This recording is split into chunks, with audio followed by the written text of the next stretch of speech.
Hey, what's going on, everybody? This is Zachary coming to you guys with an NBA 2015 draft recap. If you guys did not see the draft, man, it was pretty crazy if I had to say so myself. First overall pick in the draft was between Jahlil Okafor or Karl-Anthony Towns. Basically what it came down to. D'Angelo Russell was still a good player, but he wasn't in this conversation. But Karl-Anthony Towns definitely got the better of it, and he ended up getting the first overall pick in this year's draft. Definitely well deserving if I say so myself.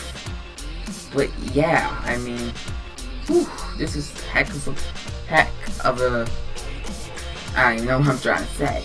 But anyways, so we had Anthony Towns going to Minnesota. Minnesota could definitely use them.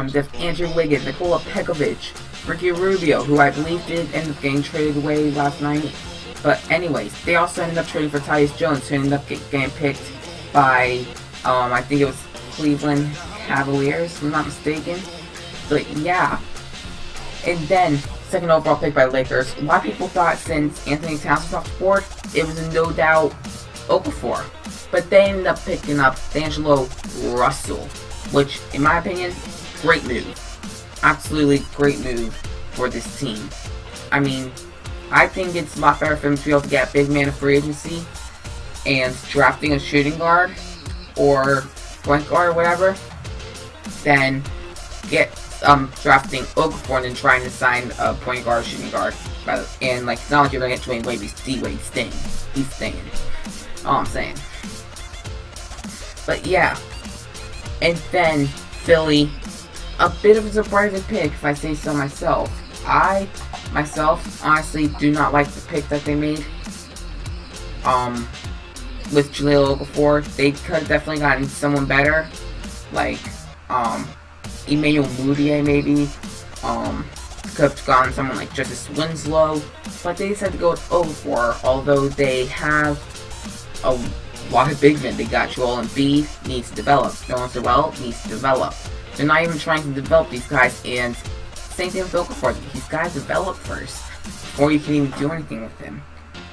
But they might be trying to use them for trade bait because Okafor might have the most value of everyone in this draft class. So they might be trying to make a big trade happen over this offseason.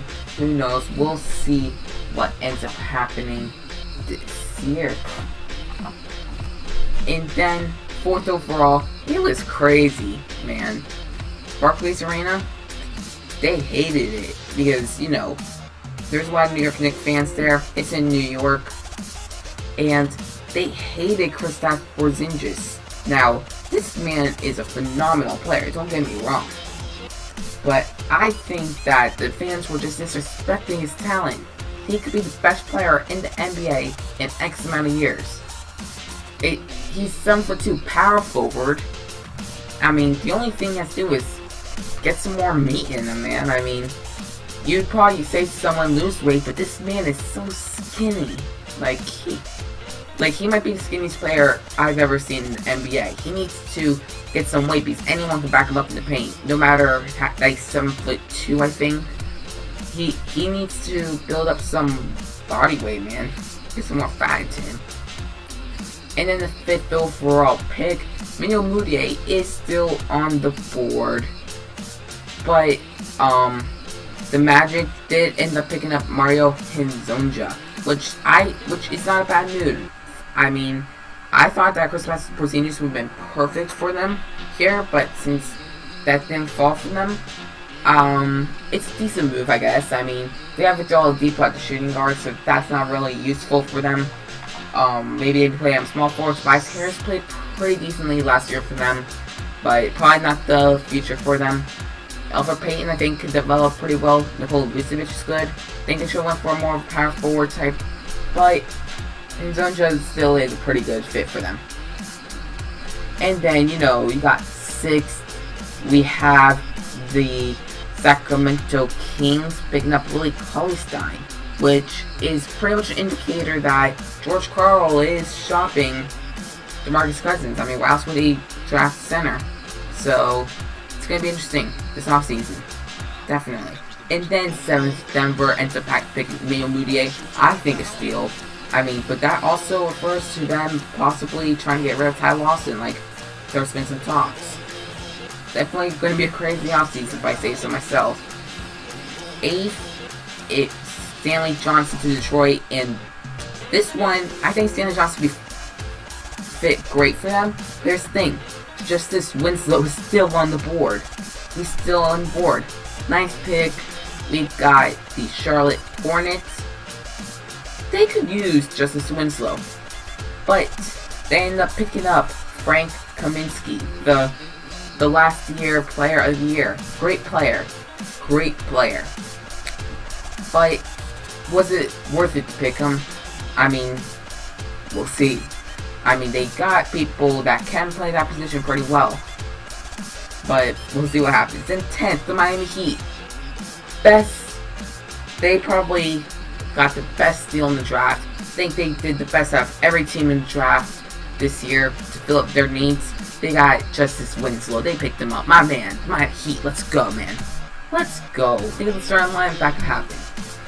I'm not going to be on the train. You know, I'm not going to try bragging to you guys or anything. But yeah, the Pacers, they ended up picking up Miles Turner. Pretty good pick for them. Roy Hibbert just isn't doing it. He isn't. And then we got 12th. It looks like the Jazz. And I'm sorry, man. I'm sorry.